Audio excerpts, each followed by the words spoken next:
Hello and welcome to this unboxing. Today we're looking at Mondo's MacReady 1/6 scale figure from the classic John Carpenter The Thing. As you can see, I do have the original movie poster from 1982. My dad worked part-time in the theater. Have the original poster. You can see it's kind of a little rough around the edges, but so glad I had it. Like I said, this movie is a classic. It's one of my all-time favorite horror movies for sure. Looking at the Mondo, their 1/6 scale figure of MacReady. This is the timed edition, which has two additional bonus accessories. You can see their creatures. We'll show those once we open this up. But looking at the box, not a bad presentation for the box. I mean, this is the first Mondo figure I've got in my collection that I've actually picked up. I picked this up in November of 2023. Long pre-order. Just got, I think, last month. Finally getting around to putting this video out. You can see the box, and then he's got the little exclusive sticker there showing that this is the timed edition. It's exclusive. There's a standard in this edition here. So nice artwork on around it. Just a really good looking box for sure. This 1/6 scale figure. But yeah, I heard about this figure and I saw it somehow. I don't know how I found out, but yeah, I'm glad I did, because looking at the box as you open this up, yeah, just a really cool presentation. I mean, look at that. Yeah, that is definitely eye-catching and definitely well done from Mondo. I mean, like I said, this is the first figure I've gotten from theirs. I'm not really familiar with them on their 1/6 scales. And from what I saw in the photos and the prototype, they've really improved the head sculpt on this from the first time I saw it. And I think it was in one of the forums. And yeah, so we're going to get to unboxing this guy and taking a look and see how he came out. Like I said, it's got a lot of accessories. It definitely got the clamshell as I take it off. And the first one we look at is a shotgun. Not bad. I mean, it's a shotgun. You can see it. Nice paint job, little weathering effect. Plastic, very light. Yeah, I don't know how any better you can get to it with a gun. I don't know if it's Hot Toys quality, but from looking at the accessory, the little revolver, yeah, it actually moves. Not bad. So yeah, just not too bad. Here's the gloves. So there's two versions. There is another head sculpt, that the winter version of MacReady. It's got the different hand poses here. You can see some of the accessories like the gun and even the flamethrower, which we'll show the flamethrower here in a little bit. Talk about the flamethrower. Here is the flame. It's pretty heavy. It's got a solid piece of resin. And as I display it, you'll kind of see, I think this may have some issues being kind of really heavy at the end. So I'm almost thinking maybe they could have actually made this hollow. But we'll see as we display them and put them all together and see how this will look with the whole display. But here is the head, one of the head sculpts. This is actually the winter version, I guess. It's kind of where he's coming out from, you can see his beard. It's got a little frost on it. That look, that expression, it's kind of interesting. Not bad, the head sculpt. The paint app looks pretty decent. Yeah, I don't know. Like I said, they could have got a little more light on the hair, maybe a tad bit. Maybe it's kind of a little bit too dark. But yeah, at least the eyes, they got some little gloss to it. Definitely not a Hot Toys quality, but not bad compared to figures. I mean, heard in the forum somewhere mentioned about, yeah, they almost look like, the old Sideshow figures, the paint app wise. But honestly, I'm going to show you the two Sideshow figures I have from way back then. Han Solo and Luke Skywalker. You can see their Stormtrooper disguise. Yeah, I think this MacReady head's a little bit better than these guys right here. You're talking about the skin and paint app wise. So I think the MacReady would win out if you had for the look, I guess, for not full paint on the head sculpt per se. But taking out the figure of himself right here, you can kind of see the boots are kind of weathered. You can see there is some weathering on it. The flight suit he's wearing, it's kind of interesting. It's not fully weathered. He's got those little reflective things there, and exactly, you can't remember that in the movie. But you got his leather coat here, and if I can take off the plastic, kind of move him around, and kind of see his articulation, and yeah, I don't know, the fit and finish, it definitely. I mean, yeah, the sculpt looks pretty good. It's a different, you can see it doesn't have the frost on the beard. The leather jacket here, I don't know if it's a little bit high. These collars are going to be, I think they're going to be an issue of keeping them down. And it does zip up and down. And the one thing I noticed here, his blue hoodie is missing. So it's going to, I mean, even in his prototype, I think they had the blue hoodie, which I don't know why they didn't put the blue hoodie, but something tells me maybe, I don't know, it's just a hunch, maybe an idea, maybe, or a thinking that maybe they didn't put the blue hoodie in there. It could have been too much for that jacket to, to even close that zipper. Maybe too thickness, too many layers, I guess. I don't know. But just kind of checking out the articulation. It's kind of stiff. The body, yeah, I mean, it's got double jointed knees there. A decent. I don't know if I can get him in a sitting position, but wow, these arms here are really stiff. It's almost like he's got a muscular body, and it does not. The arms don't seem to want to go to fully to the side. So yeah, I think the body right now is. If there's one big little disappointment, I guess one other disappointment in this figure, I don't say one other, but initially is this the articulation, man. I mean, I'm just trying to think like, trying to get him to hold some of the accessories and stuff. We'll kind of see how when we pose him, how this will come out, with the posing. But yeah, I'm just kind of moving this around, thinking when I open it up here, like, okay, did they put the arm backwards? Why is it not fully going to its sides? This one seems like it's going a little further in compared to the other one. So yeah, I don't know. I mean, man, I think one of the things that could have been improved, I guess, would have been the body. I mean, especially, I just don't like how this does not. It seemed like it's it doesn't want to go any further. It's just kind of it's there, stopped. It doesn't want to go further in, which is kind of. And that one seemed like it's further in there. So I don't know. Not very pleased with that aspect of the figure. But overall, like I said, not a bad representation. Just thankful to have a MacReady figure, 1/6 scale, pretty decent looking. I mean, this is the first one that I know of, and pretty pleased. I mean, like I said, I'm a huge fan of the thing, and at least having this MacReady figure, on my shelf, will definitely be a nice addition to my collection with some of the movies I grew up on during the 80s, and some, but yeah.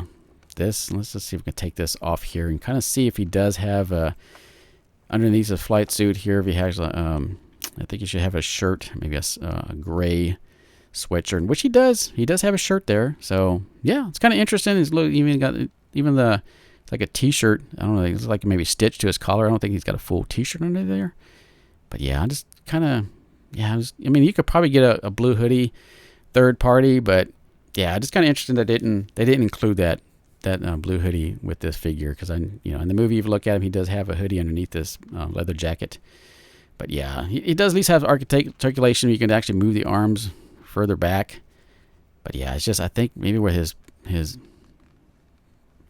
part of his chest right there, maybe kind of there's like a piece of plastic, maybe it's kind of pushing, stopping from that fully going in. It's almost like he's got a muscular body, Mr. Muscle Man here. So yeah, that's just. I think that I don't think I'm going to change out the body. I mean, I'll just leave it and posing the best way I can. But yeah, here's the two creatures. These are part of the timed edition. This was the 2 bonus, which I think they're turned out pretty well, pretty close to what the prototypes that I remember seeing the photos. So yeah, the standard edition doesn't have these 2 guys here. This is the thing, the dog. But yeah, look at that thing. The sculpt is pretty nice, pretty gruesome looking, pretty terrifying. Definitely one of our memorable scenes in the movie, The Thing, with this guy. That first scene with the dog splitting his head open, and you see this guy coming on. Yeah, this was pretty cool, man. Look at that. It's just super, super terrifying, pretty creepy looking thing. But yeah, that is definitely nice. I mean, I'm gonna display this a little bit when I do these 360s. I'm going to probably tone down the light a little bit, kind of, because right now it looks almost like the paint is almost like orangey red. It's got more of a deeper red. I don't know if some people may say maybe like too red. I think it looks decent, but I'm going to, when I do a 360 showcase of these guys near the end of the video, I'm going to tone down my studio lights here, kind of show you kind of close to accurate, almost pretty close what it looks like in hand with a darker paint, because it does not look this light on the show in the video. In hand, actually looks a little bit better. I mean, I know some people are thinking about it might be too dark. I don't know. Like I said, the scope looks pretty dang on good. I mean, it's got all the little details in there. Look at that. And then the paint, yeah, I think what they did, for what you're getting, I think it's not too bad. I mean, like I said, I'd be kind of curious to see what Hot Toys or some other Blitzway or some other company would what their take on this, what they would produce, overall. I mean, I'm sure it would be pretty close, but I'm sure maybe the paint app may be a little higher caliber. I don't know, but overall, not a bad looking creature. And we'll show the Norris head in a little bit, but let's look at the flamethrower. The weathering on this is not too bad as well. It does have some pretty good some good textures. At least the straps or the harnesses, they're kind of fabric. And you definitely got the hose, like a big old rubber hose. I don't know if that's the actual length of the hose. I mean, it could be, I don't know, looking at it, could have been braided. I mean, you could maybe put a USB cable in there if you want to switch out, if you really want to be super movie accurate. But yeah, this is pretty accurate compared to the actual one that you used back in World War II and back in the 50s and 40s and stuff. But yeah, look at that thing. Not bad. Pretty good looking. Definitely can tell it's a flamethrower, so definitely pretty good job on that part. Yeah, definitely nice. The base, nothing to write home about. Pretty plain. There's definitely got no logos or anything on it. It does have a waist grabber, which is kind of interesting. I'm trying to think if it, would have been better with a crotch grabber, but after just playing, I think it actually worked out with the waist grabber per se. But I think the last session we're going to take a look at here, after we look at this plane, is the Norris head. Yeah, this guy looks really bang on, spot on, pretty close to, yeah, good sculpt. Very decent looking paint app. This really looks almost pretty close to what the prototype photos I saw when they displayed this at the show. It looks pretty close. I mean, not much of a change. Sculpt wise, paint app looks pretty darn close to what the prototype they had on there. Get some close up looks at that. Look at that guy. Pretty creepy, man. I mean, this was another memorable scene that was freaking pretty amazing. I mean, Rob Bottin, sorry, one of the main creature effects guy who did all the special effects and all the creatures on this movie. Freaking amazing, man. I don't know how he did it, but yeah, and I'm sure he had some other team to help him, but he pretty much did the whole thing. These creatures and stuff. Yeah, it's just a master of his craft, what he did. Bring these guys up to the screen. But yeah, the legs, you can kind of see the joints. They actually don't move. You think they would actually. You can see where the pegs, I guess, where they put where the knee joints are and stuff. It doesn't move. I mean, I haven't attempted to move it. I don't think they actually do move. I'm not going to, because I think they're pretty. I mean, they're breaking it. I think they're just kind of secured on there and glued on there. But here he is, all put together, doing 360. Got the flamethrower on him. Looks pretty well. Looks pretty good. That's not bad. I mean, for display on the shelf, I think I was looking at some forums. Some other people were like, pretty disappointed about certain areas, which I kind of agree in some aspects. Yeah, I mean, for sure, the body definitely could be improved on. The leather jacket could have been improved on a little bit, maybe some more weather, and also just maybe the fit. And you kind of see right there that I had him really briefly the flamethrower up, but man, that is such a heavy piece of resin. I think maybe if it was hollow, that would have really helped to actually keep him to hold it up, that flamethrower. But I did have him really briefly up, holding up, and then I tried to get him to hold it up, and that didn't happen. So here is one of the Thing Dog, and I lowered the studio light in a little bit, kind of give you an idea of the paint, the darkness of it, how it, how more dark than when I first unboxed him. But yeah, he's going to definitely have some little shelf presence when I put him alongside the Norris head and MacReady on the shelf. But yeah, he definitely got the little sheen, little shininess on there, and got the gloss. Love it. And there's Norris head again. Again, that is, it's definitely worth the little extra money that you had to pay for it to get the timed edition with these two bonus accessories. So it was definitely worth it. But yeah, I'm not exactly sure. I know this was, like I said, this one sold out.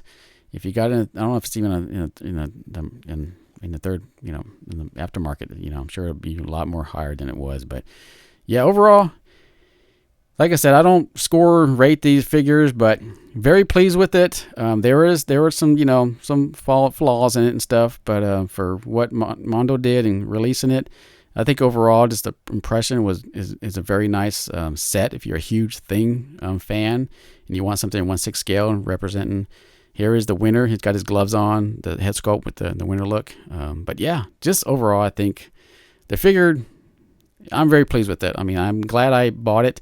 Like I said, it does have a few flaws here and there, but just overall, just he's gonna look great on my shelf with my other 80s movies stuff. But yeah, hope this video was helpful, entertaining, and as always, Thanks for watching. Please subscribe for more videos. And until the next one, take care.